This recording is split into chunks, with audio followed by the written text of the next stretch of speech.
In this video, we will explain how try, except, and else works in while loop. Step 1. Loop setup while true. We start with while true.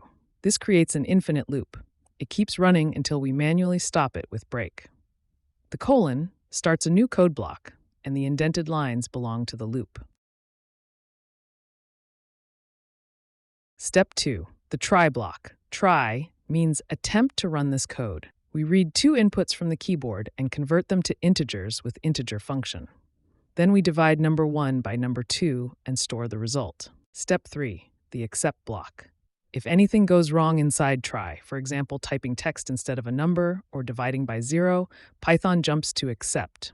Exception as E captures the error details in E.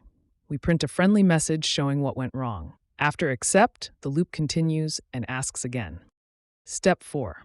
The else block. Else runs only if the try block succeeds without any exception. We print the result, and then we use break to exit the loop. That ends the program successfully. Every line that ends with a colon, like while, try, except, else, starts a block.